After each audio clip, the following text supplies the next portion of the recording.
I love the weird world of hip-hop and rap video games. No, I don't mean games like Parappa the Rapper, although that game is pretty sick. While there are tons of different cases of rappers appearing in video games, the list of video games created for a specific rapper or group is actually pretty small. And outside of the Def Jam games, Wu-Tang Shaolin Style, and 50 Cent's Bulletproof, there aren't really any other instances of rappers having their own officially released games.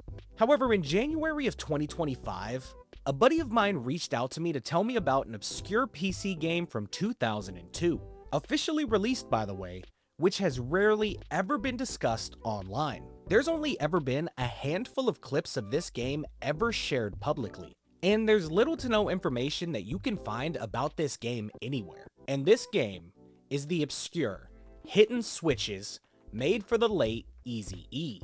So today, I'm going to share with you guys the story of Hittin Switchez, Eazy-E's broken Grand Theft Auto clone, and some of the insane discoveries we've made while researching this game, including one of the craziest glitches that I have ever seen in a video game. So buckle up guys, because we have a lot to talk about here.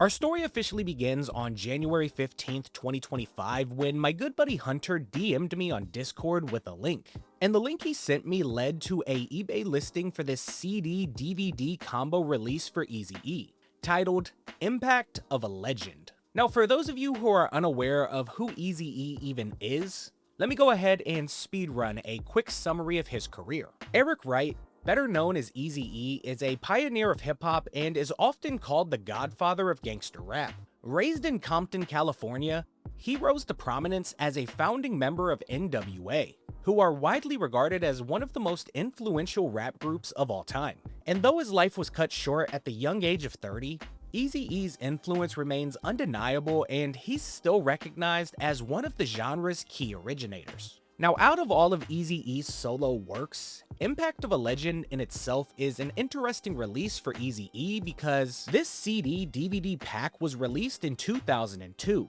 on the 7th anniversary of his passing.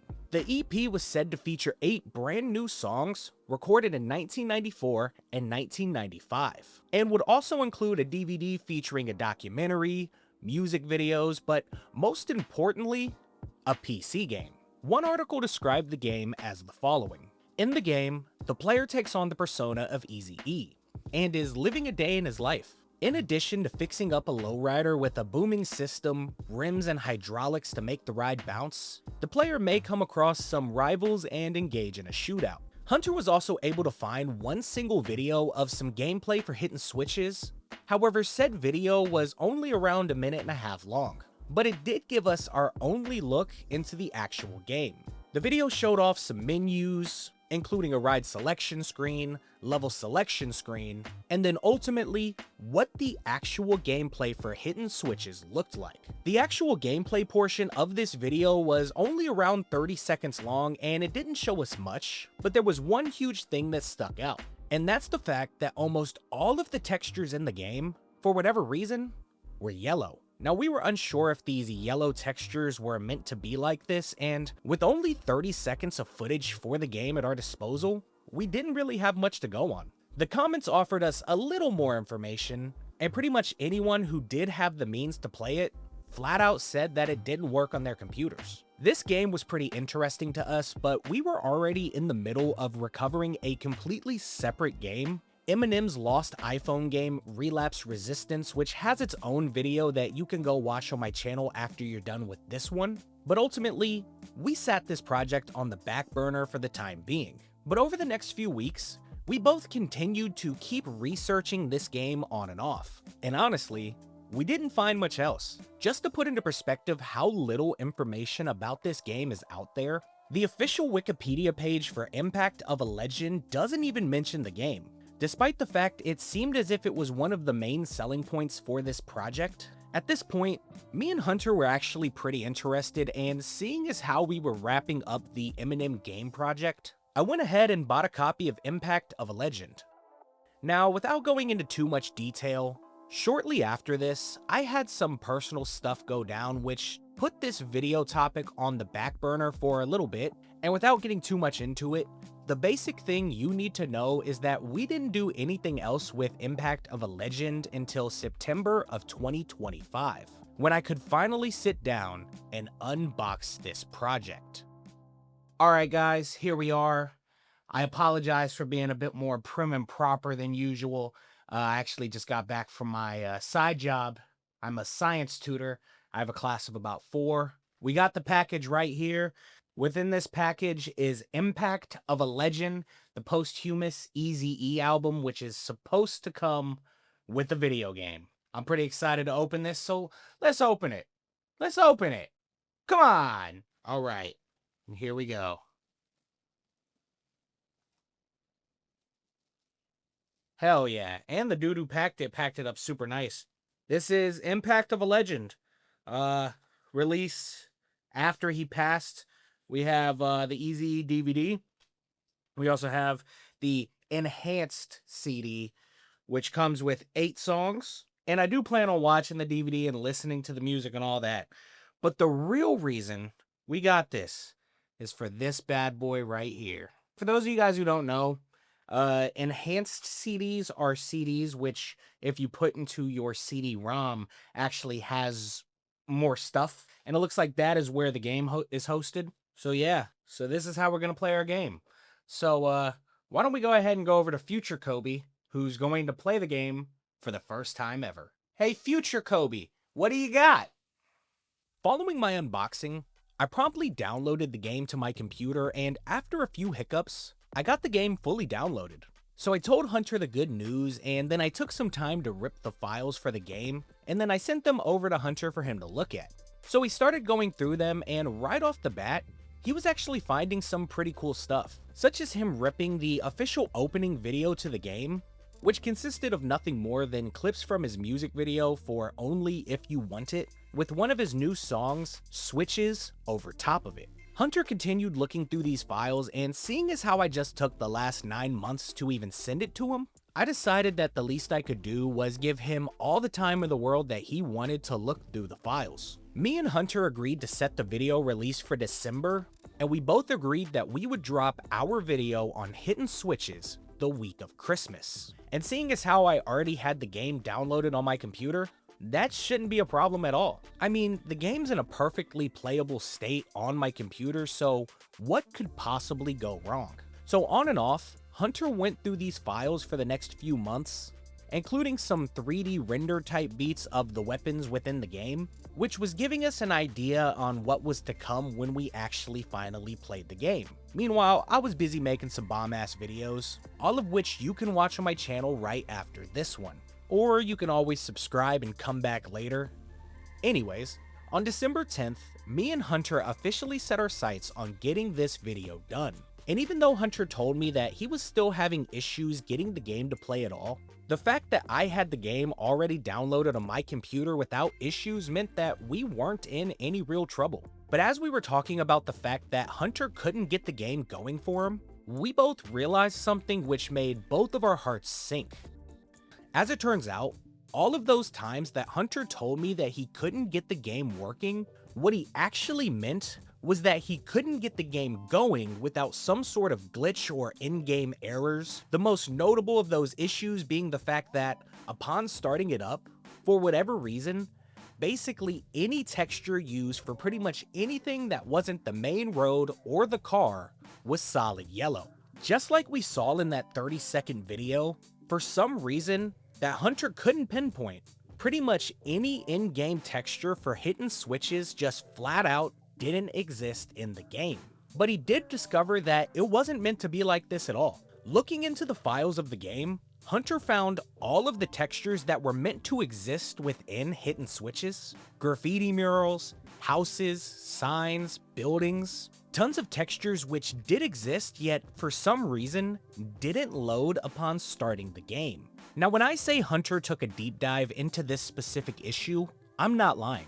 Hunter spent multiple hours across multiple days straight up no-lifing it, all in an attempt to figure out this specific texture glitch. And it was during this time that Hunter actually ended up finding something pretty incredible. Apparently, back in December of 2021, almost exactly 4 years to the date of us having this issue, a YouTuber named Evil Woods streamed an entire playthrough of Hittin Switchez on YouTube, and through 2 separate streams, played through the entirety of this game, becoming the first known person to have ever beat Hittin Switchez. I sat back watching these streams, but despite my excitement, one thing stood out more than anything. The yellow texture glitch was also in this version too. Over the 5 hours Evil Woods spent playing this game, the glitch was present in every single level, pretty much anywhere he went. However, the fact he got the game to even start in the first place is a miracle, as time and time again, I found people in the comments saying that their copies of the game would crash pretty much upon trying to start it up, and it was at this moment that I realized something which freaked me out. I actually hadn't started the game either. I mean, I started the application to make sure it worked, but at no point did I actually try to launch the game. The reason being, I was planning on saving my first time starting it for a video, and once I told Hunter, he made it very clear to me what he thought was about to happen. So I hastily grabbed my laptop, hooked up the recording stuff, and attempted to get the game going.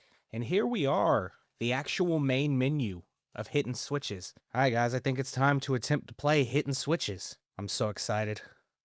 Enter my name. Kobe Suck.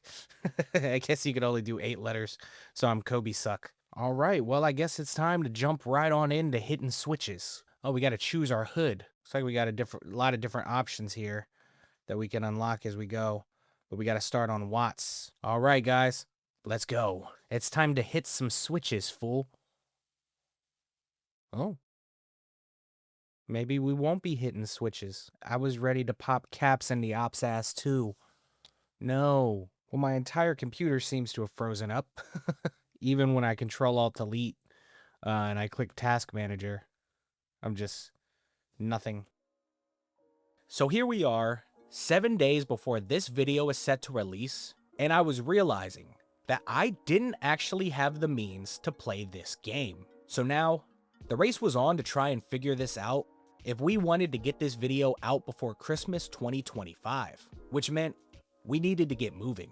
So I notified Hunter of my failures, and 2 things happened. The first was the fact that Hunter wasn't shocked at all, but secondly, Hunter was already working on how we get the game up and running. Additionally, he wasn't only worried about getting the game to run, but he really wanted to fix those in-game errors, so we could finally get the game running as it was meant to be ran, with the actual textures instead of those weird yellow errors. Me and Hunter spitballed a few ideas back and forth, and at one point, I even asked if we should push back the release of the video, but Hunter was steady working on a solution. And after a bit more work, me and Hunter ended up calling it a night late into the 14th, but the very next morning, we were right back at it. Hunter had been working on the game for a few hours, and basically realized the game was, quote, a fucking war zone. It was his belief that the game either shipped out as a glitchy mess with no fixes in sight, or there was some sort of texture boundary which was being hit within the memory. But besides just these theories, there was another issue with this game that might have had some sort of effect on why the entire game was a mess to begin with, and that was something called Wild Tangent, which was this program window which would pop up anytime we tried to start this game. Now, not to go into too much of a wild tangent about Wild Tangent, this program was actually a game engine which was first released in 1997, and it's actually still around to this day, although it was purchased in 2019 by another company. Now, the reason why this program / game engine is so important for you to know about is the fact that in 2003 and 2004, the company faced complaints of privacy concerns as some regarded this program as spyware. In 2004, PC Magazine had the following to say: "It may collect name, address, phone number, email, and other contact information and, with your consent, may share this information with other parties." And then went on to say, "Wild Tangent is self-updating and doesn't ask for permission.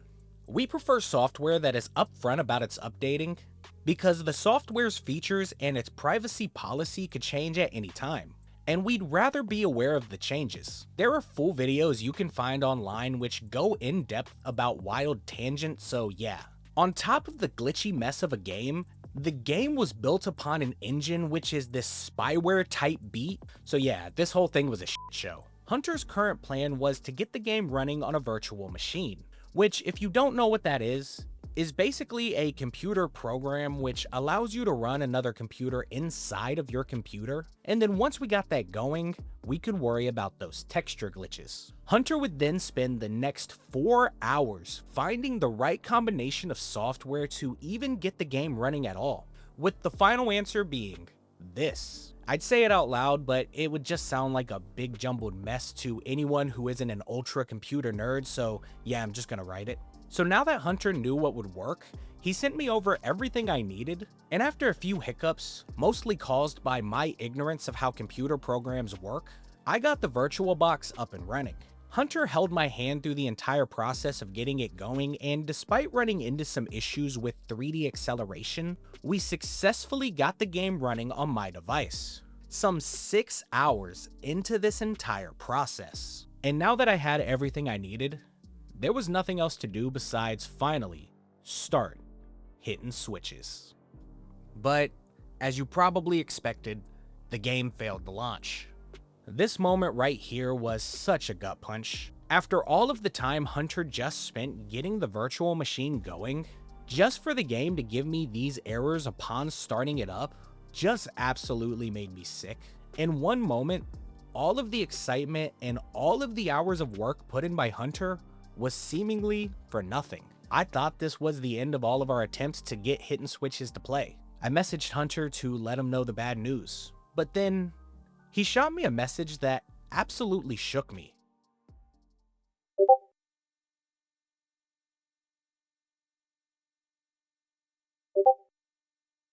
Apparently, this error message popping up was just something that happens, and all I had to do was look at the bottom of the screen for a game window, and once I clicked it, the game would actually start. We were actually able to get Hittin Switchez to run on my computer. And by we, I mean Hunter, who had just spent 6 hours to get to this moment right here, so yeah, it was all Hunter. All of Hunter's work had finally paid off. Now yes, this moment was amazing, and I was happy to know that I could play the game. But during my first playthrough, a horrific realization dawned on me that made this moment somewhat bittersweet. The game was running, but those color glitches were still present. And seeing as how Hunter just spent literally the last 2 days trying to fix this issue himself to no avail, me getting the game to run at all was enough of a win for us. But despite that, I could tell Hunter was a bit disappointed with the results of all this, and honestly,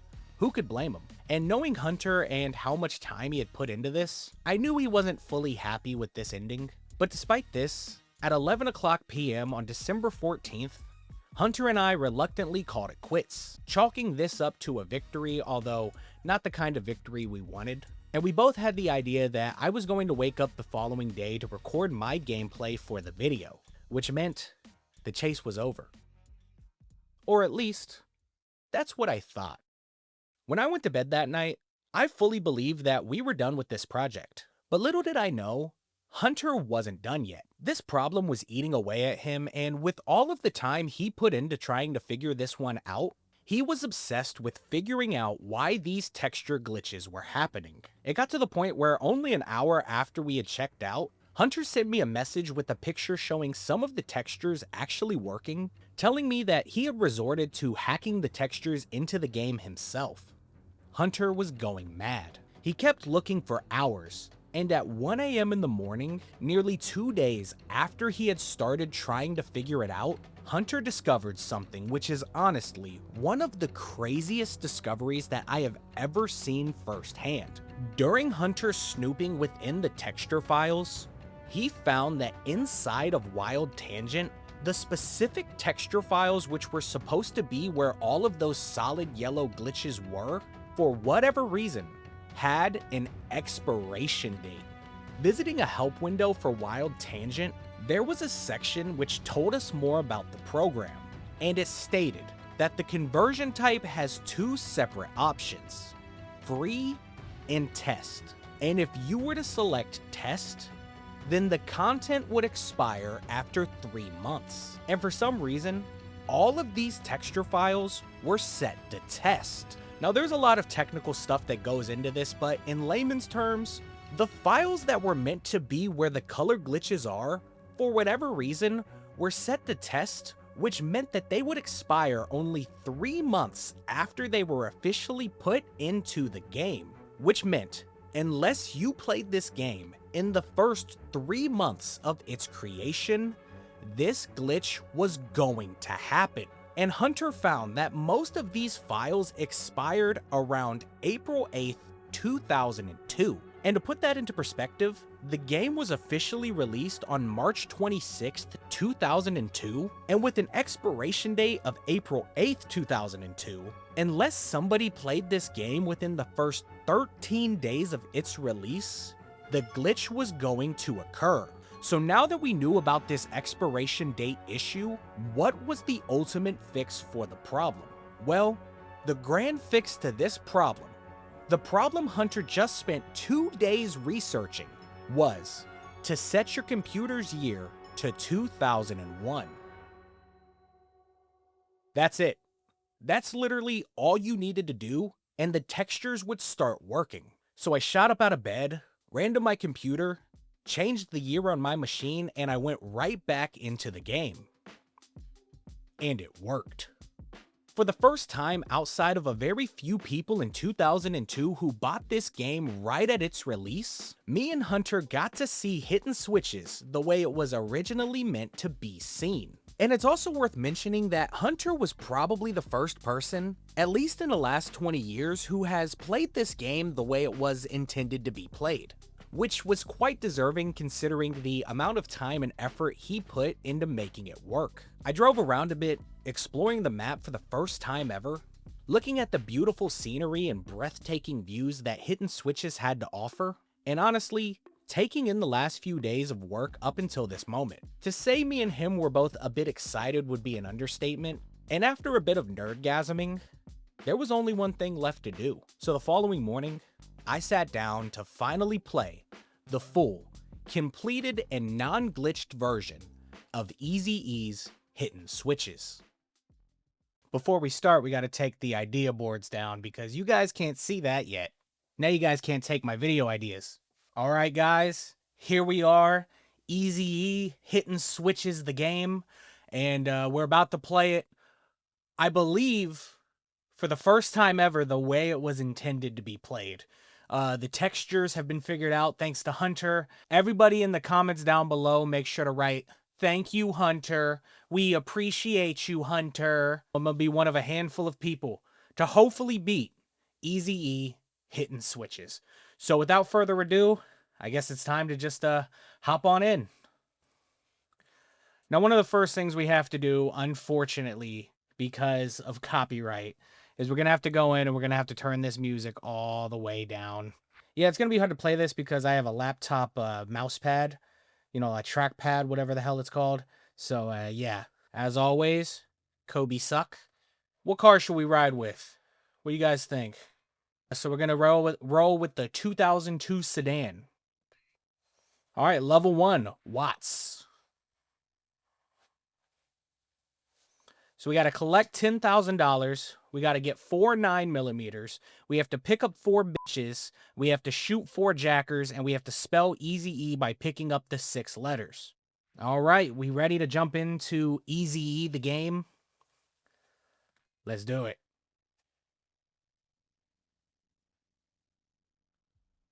All right, I say for the first run through, we just focus on picking up the guns and the money. I think that could be the best option.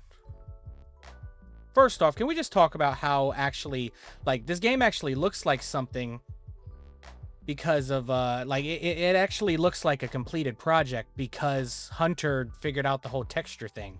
I mean, that's so fucking crazy to me that the only problem was that the files had an expiration date on it. So yeah, the game actually looks like a game. I will say, you know, for a 2002 game, it looks okay. I mean, it's obviously, you know, not the world's greatest game, but Visually, it's appealing. If only that's how the actual final project would have looked. We got the dash right here. More money. See if we can find the other letter in the next 40 seconds. No! Yeah, dude, the handling is not too well at all. So as you could probably tell, once the game actually looks like it's supposed to, it really doesn't look bad at all. Dare I say, it actually looks kinda good. And now that the game looked good, we could focus on the thing that we should have been able to focus on this entire time.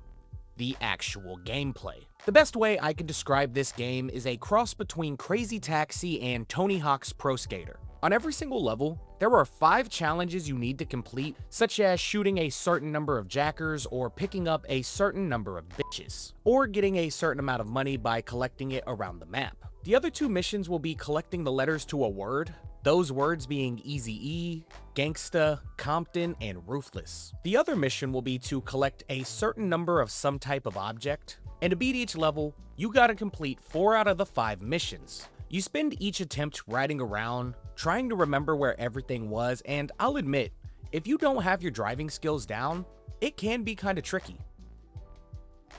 Oh, look at that drift around the corner.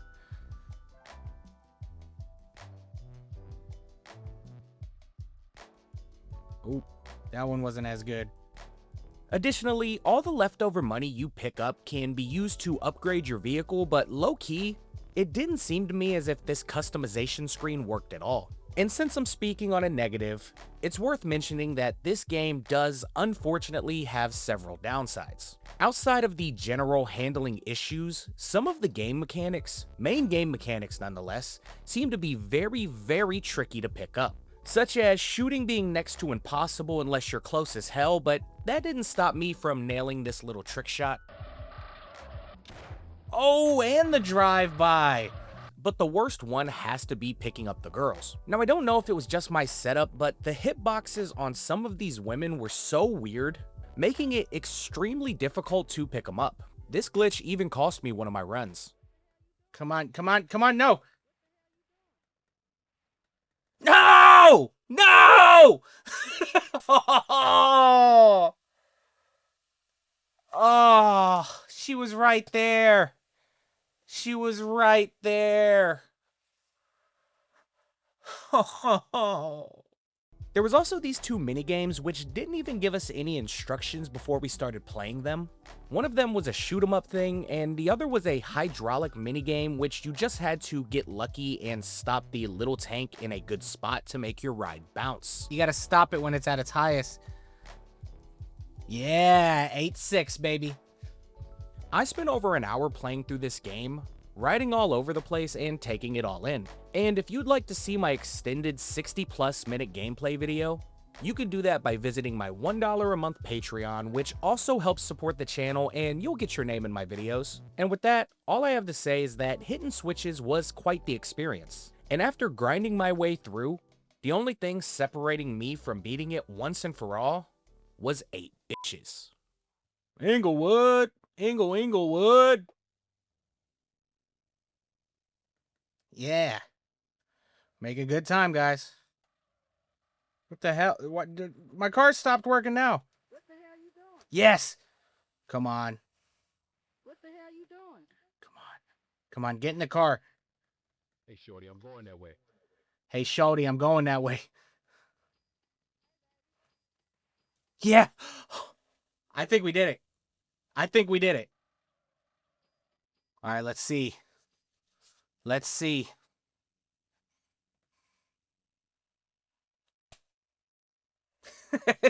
That's all we get for winning. There we go, baby. I am one of the first people in over 20 years to complete Hittin Switchez, the game. Oh, God. That's fucking awesome. Let's skip to the credits. Let's see what the credits have to offer us.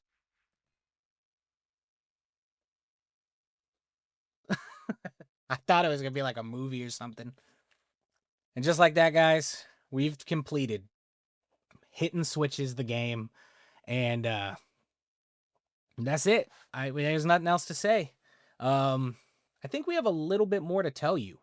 Why don't we pass it to Future Kobe? Hey, Future Kobe, what do you got?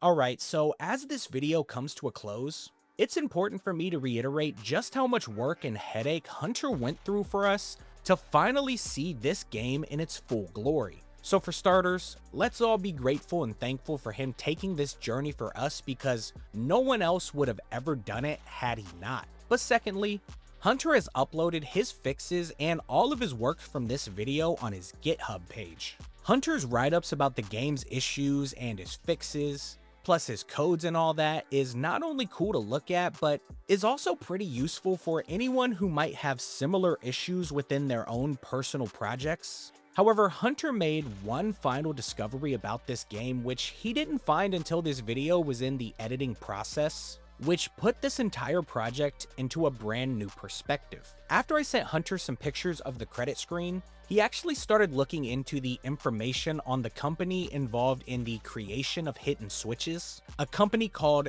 Universence, and while doing some research on them, he found an obscure article from the Los Angeles Business Journal which actually interviewed Eazy-E's wife, Tamika, who took over Ruthless after E's passing, where she talked about the game. And the article detailed how Ruthless Records was teaming up with a Chinese-American team to produce a game. The article detailed how the game team actually went to Compton, Crenshaw, Inglewood, and Watts so they could take pictures of the actual areas, so they could take those pictures and model the levels after them.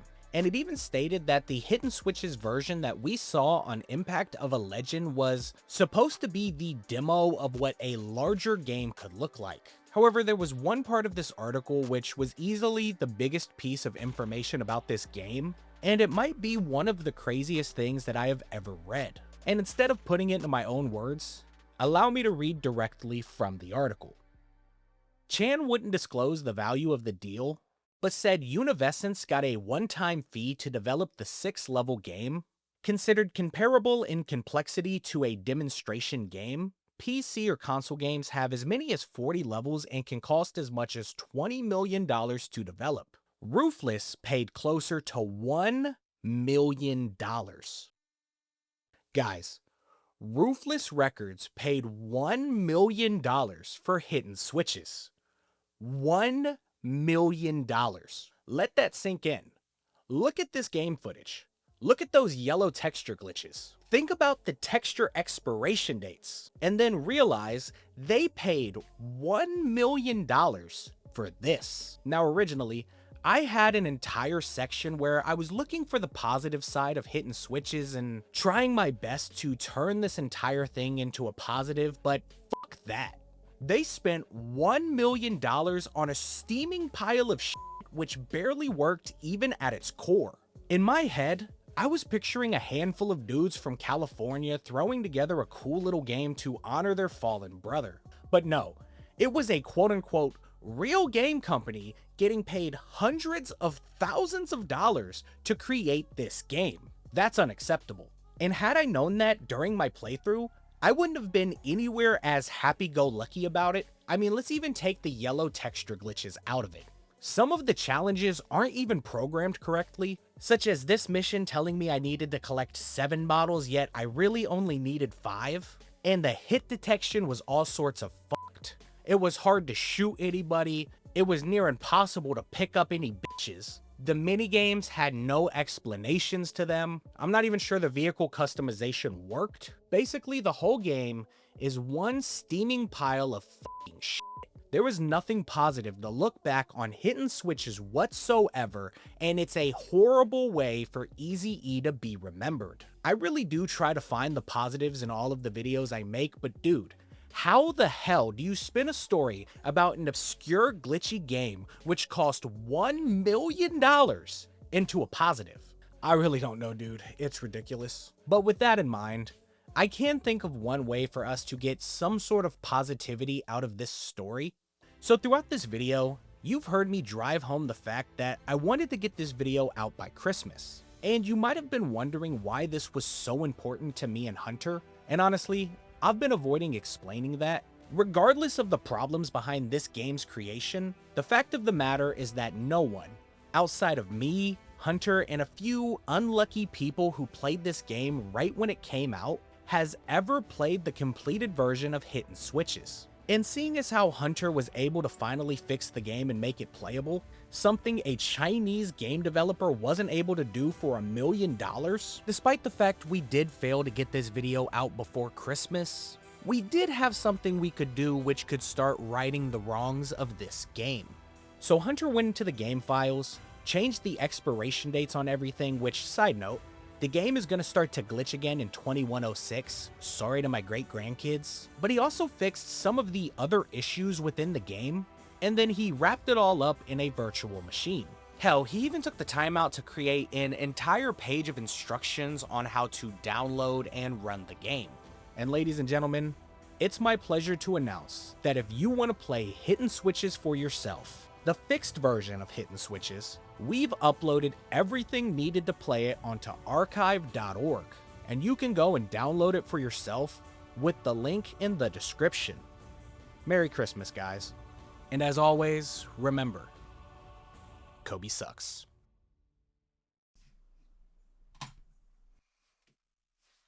There. I talked shit about one of hip-hop's greatest legends. Was that all you wanted? Not by a long shot. We have so much more work to do.